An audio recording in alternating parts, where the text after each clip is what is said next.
And I think that then takes us to apologies. Apologies were received from Dawn Wright and Deborah Oliver, and Title Brooke will be joining late. Thank you. And I'll also use this opportunity to, it's a bit like a Back to the Future, but to welcome Randall Anderson to the committee as an external member, and obviously delighted to be in the chair myself. So thank you.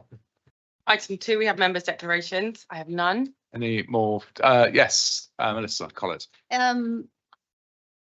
I declare an interest in the property store, item 20, because I'm a resident of the Barbican. Thank you, and that might apply also, I think, to Randall. Okay, very good. We'll note those. In that case, Town Clerk. Item 3 are minutes to approve the public minutes and non-public summary of the meeting held on the 10th of December 2025 for decision on page 7. So any comments from members or matters arising coming out of those? Otherwise, those are to approve. Thank you. Town Clerk. Item 4, we have recent Police Authority Board subcommittee minutes for information from pages 15 to 38. Thank you. So those are just for information to note at this stage, but if there are any questions arising out of that from members? Thank you. Ben Murphy. If I may, I mean, the one thing I would just note is I think, you know, it's been exceptional how we've had to manage the budget situation this year. And I know there was an attempt to try and pull together everybody under the Resource and Estates Committee board, which is reflected in the minutes, but it wasn't a helpful meeting, because actually what we discussed was we need proper scenario planning, we need a proper understanding of caveats when it comes to the budget. So I think, you know, how we reflect that in future minutes would be particularly helpful. Thank you. And we will, although at one level it's been sort of approved in slightly extraordinarily through, as in through sort of delegated through our reg, we will pick up, I think, the budget discussion later. Let's have a whole discussion on it, but I think we can potentially pick up key items then.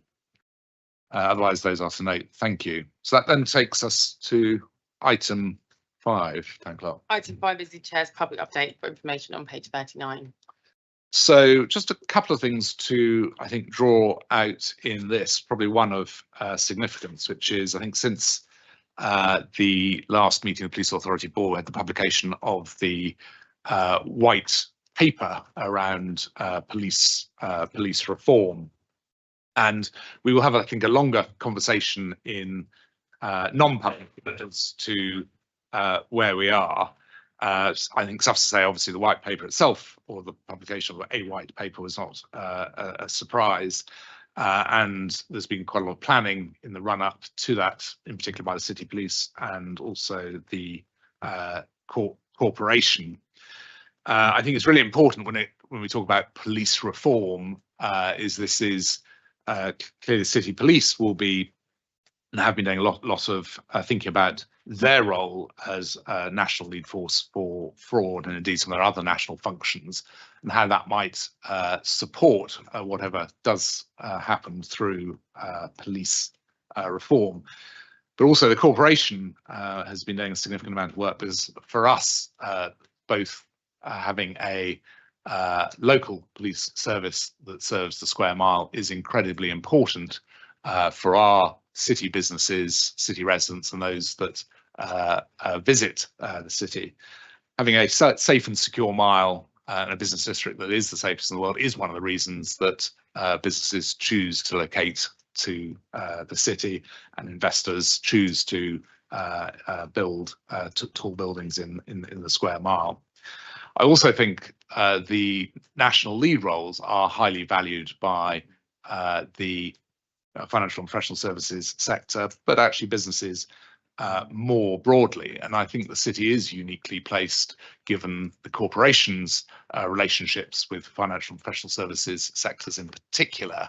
And I think it would be, having spoken to a number of external stakeholders, I think it would be of significant concern if some of those national roles were taken away from the City of London Police.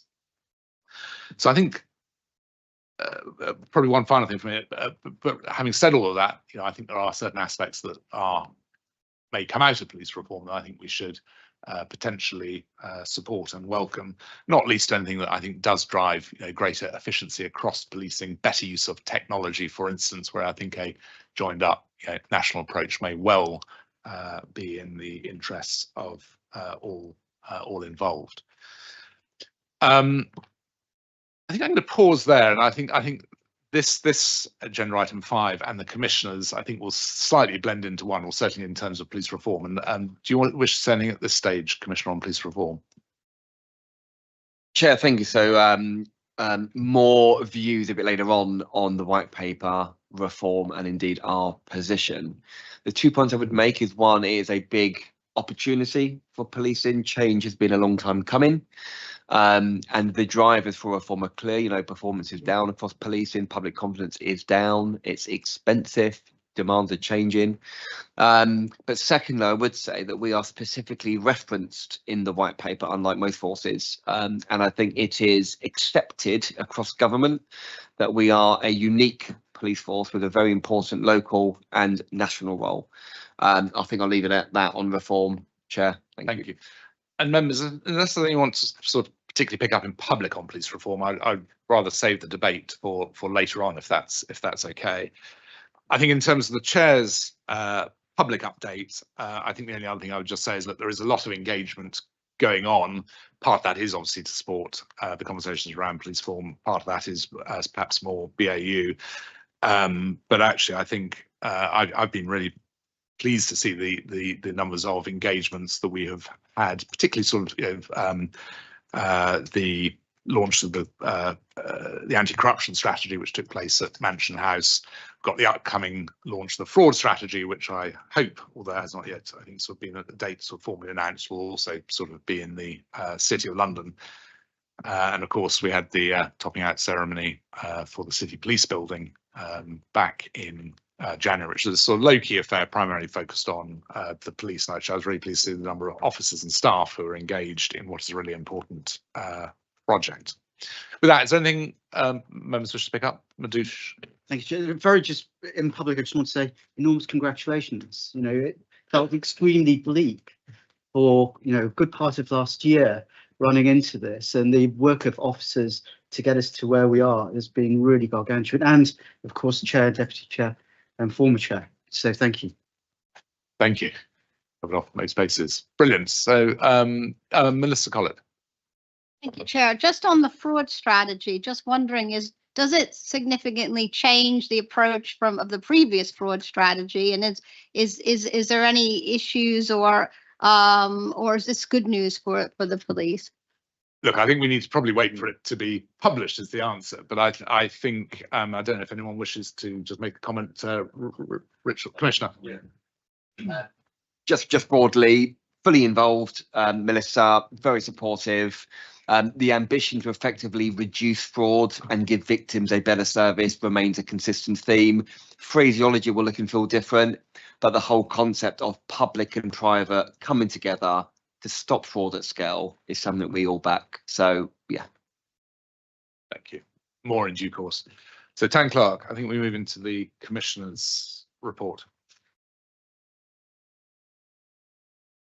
Item 6, Commissioner's update for information, page 41. Commissioner. Thanks, Chair. So look, as ever, we assume the paper as read. Happy to do the question. Just 3 quick things I'll pull out. One, and in fact make this point, that as we lean into reform, there's a lot of work to be done in the City of London and nationally. Let's not be distracted from the kind of mission. So we had the report fraud launch softly December and more firmly in January. There have been a range of parliamentary and government briefing events, and Chris and the team have done a fantastic job in that regard. Secondly, we recognise that a lot of members will have concerns about some of the criminal damages that have been happening in the City of London and of course elsewhere in the UK. Just to reassure you, this is an absolute priority for us, and we have an operation in place that is delivering a range of activity to prevent it and to respond to it, and indeed to bring offenders to justice in a way that achieves a level of confidence by those in the city that we are doing our best endeavour. And then lastly, of course, the first part of the country to have a city safe bus, again, really to kind of back the work we're doing on the nighttime economy and preventing violence against women and girls. So really good work going on. I'm happy to take questions, Chair. The questions, Ben Murphy, and then Scott. Just a quick one, just on the preventing damage, and particularly related to protesters that we've started to see re-emerging based on court decisions. Is there any stats that you could share that talk about the percentage of prevention we're doing as opposed to just reactive responses in policing? And can I just take questions first. Melissa. Thank you. My question also relates to protests because one occurred in my ward not shortly before Christmas. And I'm just interested in what has been the business's feedback on the police response, because there's been a lot of talk around all of these violent protests really impacting on confidence and business confidence. And you know, this is the whole crux of our response to the white paper is around, you know, the need for a police force to maintain that business confidence. So what are we, you know, what is the business level of business confidence at the moment? Thank you, Madhush. Just in relation to that, you know, Lloyds Banking Group is a target of every single protest that pretty much arises in the square, well, as one might imagine, and we are really delighted with the support of the police. And I know that from speaking to facilities. Thank you. Can I just add a couple of questions, if I may, as well? I know the City Police are doing some quite pioneering work on essentially using Observatory for the nighttime economy, and we'll just welcome a bit of a comment on that and whether there's going to be a sort of formal launch of that or roll out. I think there's a lot of interest in what's being done, and keen to understand where we are on that. The second thing is perhaps linked to sort of safety and security, I suppose Square Mile, but also London-wide. Really welcome the campaign actually that we have had around tackling the misinformation around the safety of London, which actually has been picked up, I think, well by the press, and I think that has really has helped. There was quite a lot of significant conversation around that at London Council's meeting yesterday. I think the one thing that came out of that is a real recognition that, you know, crime rates are generally speaking coming down and are low compared to some of our international competitors, with perhaps one exception. That's the sort of theft from person, in particular sort of mobile phones, and really any comment on that. The Deputy Commissioner will certainly be aware of 2 incidents, and I've actually had a third flagged with me in terms of things that are happening in the Square Mile. Whether we can just have a comment on what we are doing around that piece. Town Clerk. Thank you, Chairman. Just on the last point as well, Commissioner, an opportunity for an even better story with regards to how crime is coming down. If the data was integrated between City Police and the Met Police, you'd see those figures come down, a better representation of it. And could you cover our response to victims, a kind of victims-led approach that falls out to the peer inspection, but also plays into the conversation we're having later with regards to police reform? Yeah, so a series of questions. And before we go into that, I will just add one thanks, which relates to the 85th anniversary of the bombing of the bank underground station, which was an event that was supposed to be a relatively small replaying, which turned into a much bigger event supported by the both the Lady Mayor and the Governor of the Bank of England. My thanks to all officers, but in particular Commander Khan, for supporting that and making that happen at very short notice. So thank you. Over to you, Commissioner. Thank you, Commissioner. Thank you, Chair. And also at short notice for Commander Khan, the victim strategy, I'll probably come to you, Emma, as lead for that in terms of the Town Clerk's question. So in terms, I'll pick off some of those crime trend elements from that. So the criminal damage to business premises is obviously a serious issue for the city. When they do occur, we respond very well, but of course the question around prevention is a good one. Policing should always try and prevent crime where possible. Where it does occur, we should respond effectively, and we should investigate and support victims of crime. In terms of the prevention, we do a lot of prevention work, not very easy, and open to suggestions around how we can reference that in terms of numbers. It's very difficult to show what you prevent and how you do that. But in terms of the actual tactical prevention, we have a number of premises which we know may be of interest to certain direct action, and I'll draw very distinctions here between direct action criminal damage, which is a criminal offence, and protest and the right to protest, which of course we need to talk about separately. With regards to those premises which we would declare vulnerable, and we would declare those because of we know protest groups are interested in them in terms of direct action. We use the extensive CCTV systems that we have in the city to monitor proactively those premises. We deploy and patrol to support the security teams at those premises with our own officers, bearing in mind most of these offences happen overnight when not much in terms of footfall is happening in the city. In terms of that, we engage with all the premises as well, and there are a number of forums which some of you may have dialed into where our public order and protest leads engage with all the businesses to support them. And there is a real partnership approach because many of the businesses have their own private security. They are on site at the time of the offences, but of course cannot prevent them themselves also. So there's a huge amount that is done to try and prevent those. The reality is they are very difficult to prevent ultimately, and if they are going to occur, sometimes sadly they will occur. What is important when they do occur is that, and this links into the confidence point, is that we do respond effectively. We respond very quickly to those offences at the time. Recent ones, most recent ones, we made arrests at the time, and that is a level of response that I would suggest people would not get in other places in the country, and we are fortunate to do that, but we work hard to do it as well. When we do respond, we get forensics there quickly because we know that time is money for businesses. So the forensics teams deploy as quickly as possible, secure evidence and allow those premises to be open again as quickly as possible for businesses to do their business. And we investigate those. And we have a number of people on bail with conditions, some of those being not to come back into the city, that we have active criminal investigations at the moment. So a whole systems approach for us. We have a dedicated team that are looking at those offences and analysing them as well. The question around confidence, and thank you for your comments, I would say, and there will always be businesses that perhaps aren't happy with the response, and we will listen and respond to that. But I think we have a lot of confidence from our businesses around how we respond to those. And it's important that they know that we patrol, we support, and we work with their own security teams to try and prevent these offences. But where they do occur, we respond really well.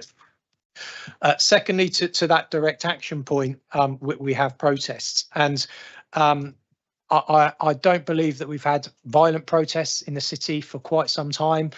We do get a lot of protests for obvious reasons, and they can range from very small amount of people, 2 or 3, to bigger numbers as well. Well, what I will say is I think last year, if you look at the annual report, we probably had a protest every other day in the city of varying degrees. There is a right to protest, and we have to balance the rights of all people to go about and do lawful business and the right to protest as well. And that is always a difficult balance that we know for policing, but we will do that, and we will continue to do that here in the city and give it that focus. And hopefully you agree that that focus is there. Communication is really important around protest as well, and communicating to residents, businesses and key stakeholders around upcoming protests and how we might manage those. Trying to keep it as brief as possible, Chair, sorry. In terms of specific crime types, mobile phone theft, that has reduced. Theft is still our biggest threat here in the city, and that is theft of unattended bags and items. And again, prevention is key here because workers in the city will still leave, unfortunately, piles of bags with laptops and all sorts of devices just sat in licensed premises. So we work hard with the licensed premises, with the corporation, to try and increase our prevention approach. But mobile phone theft is down. We are tackling offenders around that every day through a combination of resources and targeted hotspot patrolling based on good evidence-based policing as well. But I'll pause there, happy to take any supplementary questions, but I'll pass over to Uma just to cover a little bit around the victim strategy based on the Town Clerk's question. Thank you, Uma. Thank you, Chair. Thank you, Deputy Commissioner, for the thorough response. As the NPCC lead for public order for the city and being Gold Commander myself, I think it's something that we take personal pride in to make sure that what is in our area of responsibility, we do that to the best of our ability. But certainly if members feel that there are certain businesses that are not getting the level of support that they should, I will personally follow that up with those businesses individually. So just moving on to the victim services, which is a key commitment in the Commissioner's policing plan. And I think this is one of the areas that has been delivered very well in partnership with the City Police and the Police Authority Board. I'm grateful to Charles, who's sat at the back, for the support he provides both to the strategic work and the Victims Strategy Delivery Group. And we have been working intensely to ensure not only that our initial response from call coming into the control centre to the victims. I would say that, having worked in a previously busy force in Greater Manchester, that there's probably no other force in the country that responds in the same way to victims or reports as the City Police do. We get to every single call in the city on time, 99% of the time, which is an excellent thing, which has been recognised by HMIC, which we are well familiar with. But having said that, we're not complacent. So we have got the governance in place now, and we are now doing more intensive work forensically going through all our processes to ensure victim-centred approach is applied. And we have reported back to this board on a number of occasions where we have a self-identified number of issues that we feel that could be improved, and we will continue to work on that. But to say, as per the policing plan, victims remain centre of all that we do, and they will continue to be the case. Thank you, Commissioner. Just very quickly, thanks, Uma. Yeah, just to say, so we have the victim strategy, as you all know. We have an implementation plan that have constituent measures, and we now have a data dashboard that effectively tells us what is and isn't working around improving victim services. And we have a massive governance wraparound overseeing all of that. So it is a massive priority, and a small dedicated team doing all the work. Thank you. Members, if we're content, perhaps move on. We've got quite a few other items to get through. Thank you. Thank you for that update, Commissioner. Town Clerk. Item 7, we have the Police Authority Board terms of reference for decision on page 47. So I think fairly straightforward, but Richard, you've a couple of comments. Yeah, thank you very much. Some members will know that the board is required to review and approve its terms of reference before the start of each financial year. The paper proposes that we keep the terms of reference as per last year. I would draw members' attention to the actual terms of reference on page 49 and 50 of your pack, beginning paragraph 4. They were tweaked slightly last year. We think they remain, hesitate to use the word fit for purpose, but fit for purpose, and we propose no change. We will amend the membership to reflect Randall Anderson's appointment and Andrew Lenton's revised appointment to this board, but it's here for decision, Chair. Thank you. Are members content with that? Support? Agree? Thank you. Town Clerk. Item 8, we have the quarterly HMIC FRS activities update for information on page 51. Thank you. So that's for Commissioner and Deputy Commissioner. Thank you, Chair. So 3 things on this. So first of all is focusing on the areas. Despite a very good inspection last year, there's always going to be areas that require development and modification and improvement. So objective number 1 is to focus on those. Objective number 2 is in thinking about where do we want to be with stretch for the next inspection, which will happen at some point in 2027. We have a clear vision as to where we think we should be and where we want to be, and have a number of work streams that we are pursuing to help us get there. Thirdly, there are 3 thematic inspections planned for 2026. It is extremely unlikely we will be involved in any of those. A thematic inspection is a very different approach, and they are on counter-terrorism safeguarding, cybersecurity and firearms licensing. And I can tell you, as the National Lead for Cybersecurity, we already know the 3 forces that are being part of that inspection. What we are doing, though, is 2 things. One is thinking about if we were to be contacted by the HMIC to say in 2 weeks' time, we're with you to inspect your CT provision for victims, we're ready. But also in parallel, looking at what the diagnostics are, where the areas other forces are doing well and not so well, so that we can be the best that we possibly can be. So in essence, that is the paper. Okay, any questions? Randall. I noticed in the overall progress, there seem to be 2 categories, good or on track. I was wondering if someone could tell me what the difference is between the 2. Deputy Commissioner. Thank you. Yes, and I think, and I might be mistaken, but I thought we actually defined those in the report, but apologies if that wasn't done. Commissioner. Yeah, so just to say, good will mean where completion is achieved, but still want to improve it and develop it. On track means completion not yet achieved, but we are green in terms of meeting the achievement of that goal on time. Top of page 55 there at the top of the table. Good, strong progress, on track, progress consistent with expectations. And Commissioner, I think I was talking about earlier, a lot's going on. I mean, clearly with police reform and everything else, I hope this does remain like a priority. We won't sort of slip backwards. Huge. So the work we do on reform is in addition to everything else going on. There is no reshuffling of priorities. Okay. I think that's just to note at this stage. Yeah. Thank you. All right, Town Clerk, thank you. Item 9 is the City of London Police Policing Plan Annual Refresh for decision on page 59. Thank you. I think Kate, you're going to talk to this. Yes, briefly. So yes, this report presents our proposed refresh of the policing plan 25-28 and its performance framework. And it forms the basis, obviously, of your Police Authority Board's oversight of City of London Police. So working closely with the Police Authority team, we've undertaken a review of various local and national changes to the operating context. Some of that is annexed to the paper, so you can have a look some of the legislative and policy drivers and a risk assessment. And as a result of that analysis, we have made some minimal changes to the plan. We are confident that the priorities and objectives themselves remain the right ones. But as you can see from the paper, and apologies, there's a separate Word document version of the paper where we've actually tracked the changes. You can see the proposals. So really this is just an opportunity to get your feedback on that draft and to ask you for that delegated authority to finalise and publish it by the end of March. Thank you. So not necessarily want to say really detailed things, comments here, but if there are any to sort of perhaps feed them into the team, but are any sort of higher level, sort of more strategic points? Randall Anson.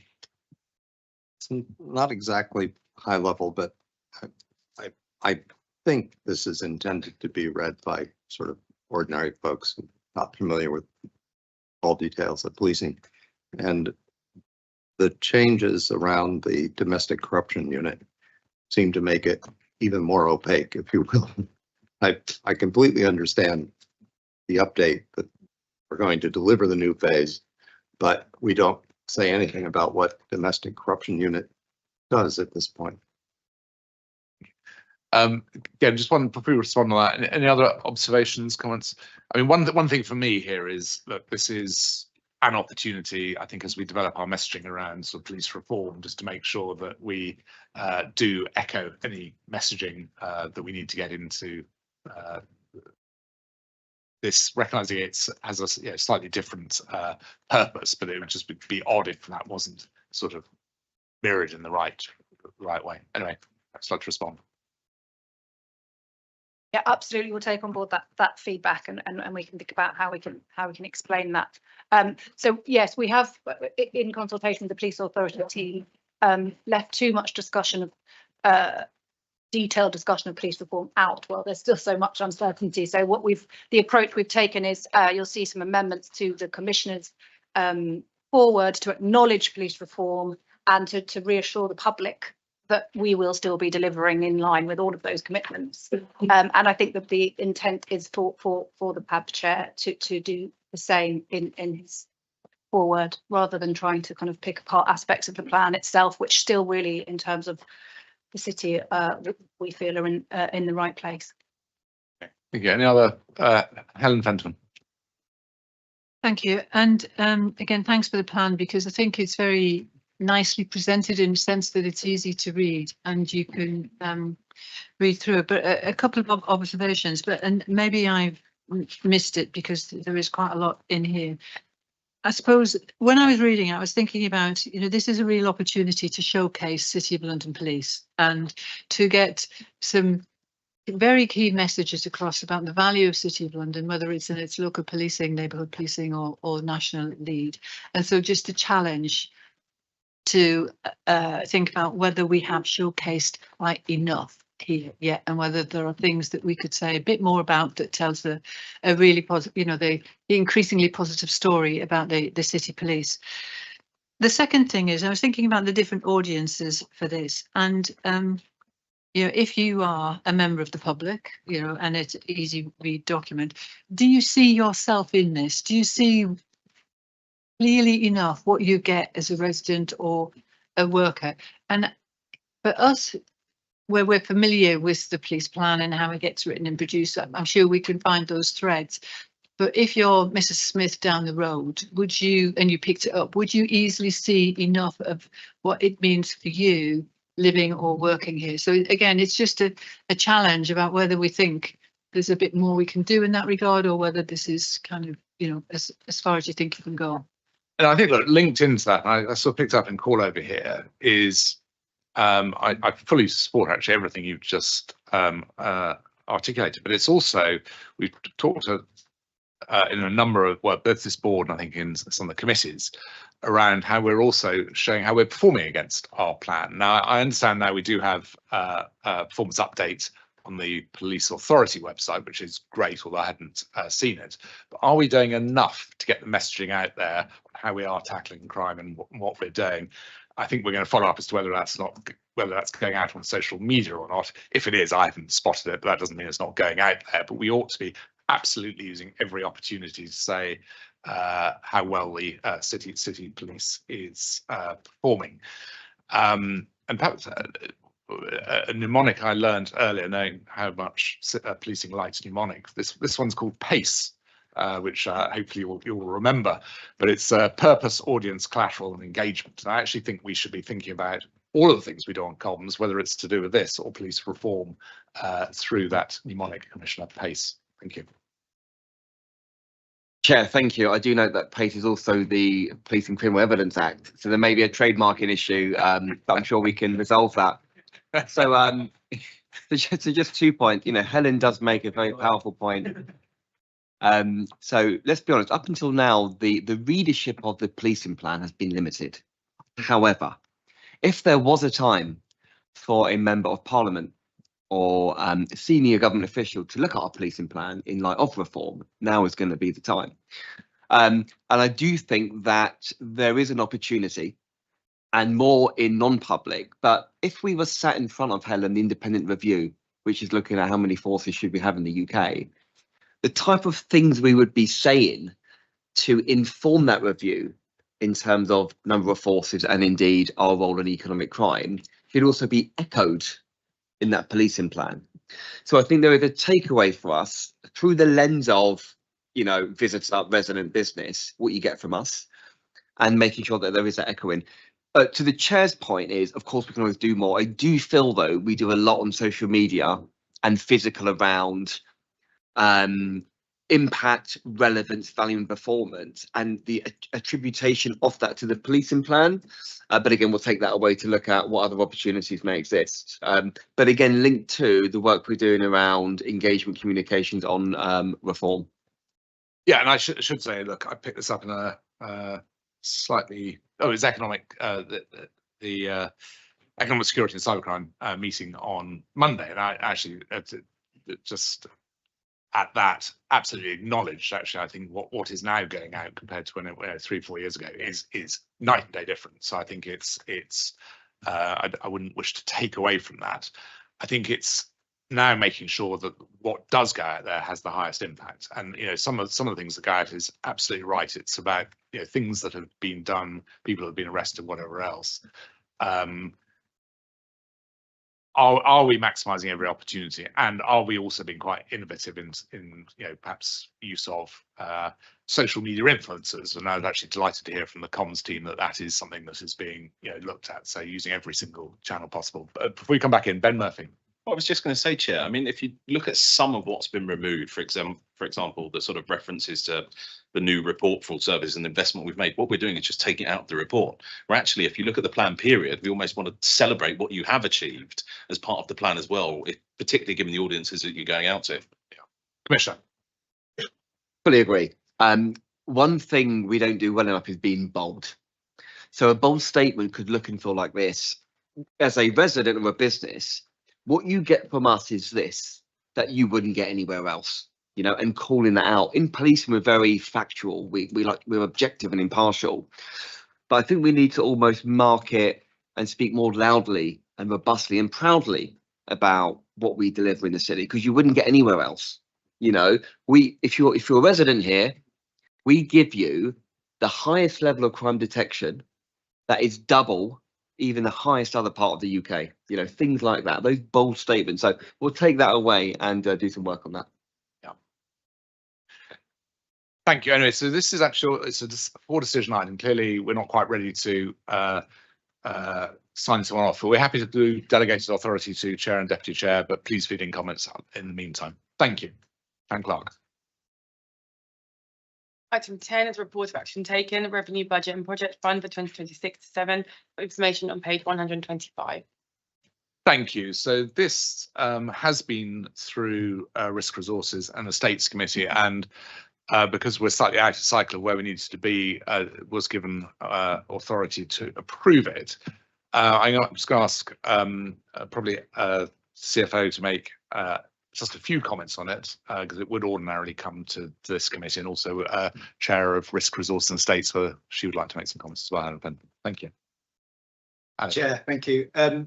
Helen, sorry if this cuts across anything you were going to say, but I guess the key point for members is that we are still managing to create balanced budgets, but the level of risk to the financial risk to those budgets is growing, particularly into the medium term. I'd say that probably the main challenge for 26-27 is in the context of our force management statement and growing operational demands, and how we absorb growing operational demands within the same resource envelope that we've created in the budget. And therefore we've got a big productivity challenge as part of that.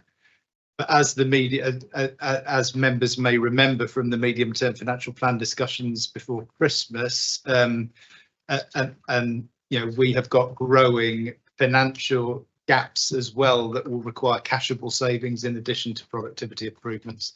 Now, all of that is much less severe than we're seeing in other forces, but COLP is no longer immune to the problems that other forces have had for a while now, I would suggest. So I guess there's quite a bit of context there.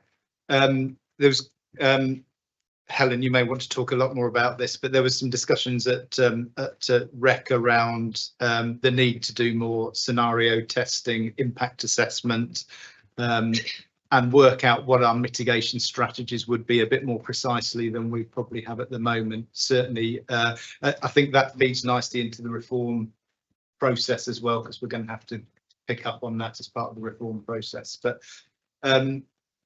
one or two other key points. One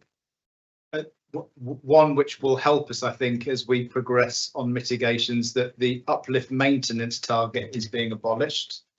It is being replaced with a new neighbourhood policing target, but I think overall it is going to give us more flexibility around how we develop our workforce strategies and our workforce mix moving forward. And then the other key point is around our national lead force funding, which is always out of sync with the core funding settlement.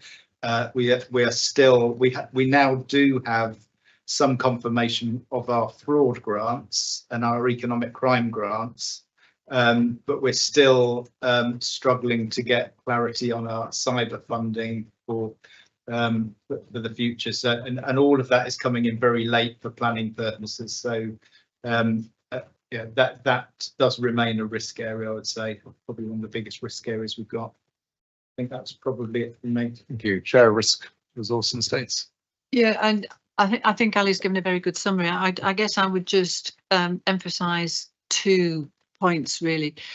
One is around productivity, because I think in REC we've tried to get to a point where everybody understands the importance of productivity in a financial situation which is fairly tight. And it's not an add-on.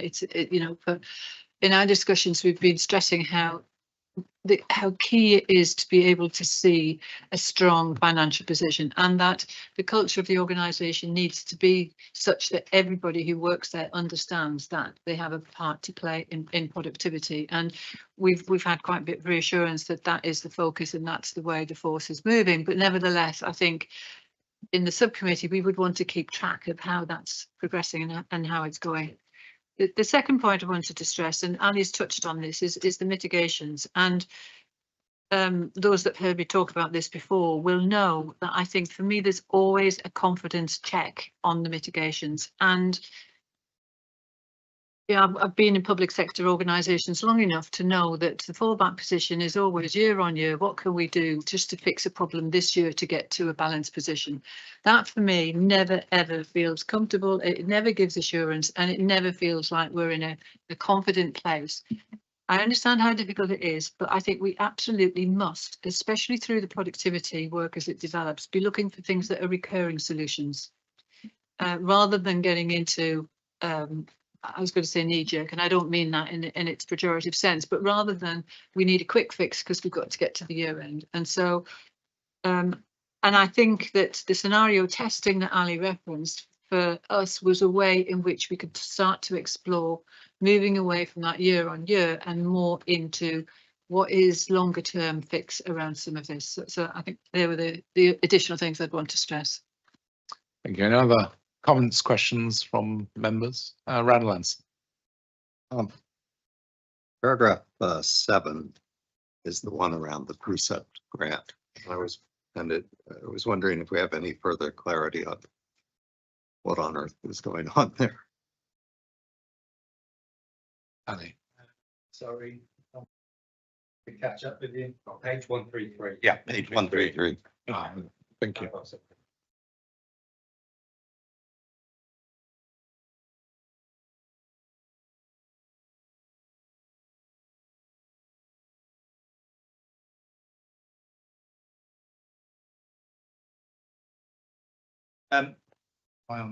So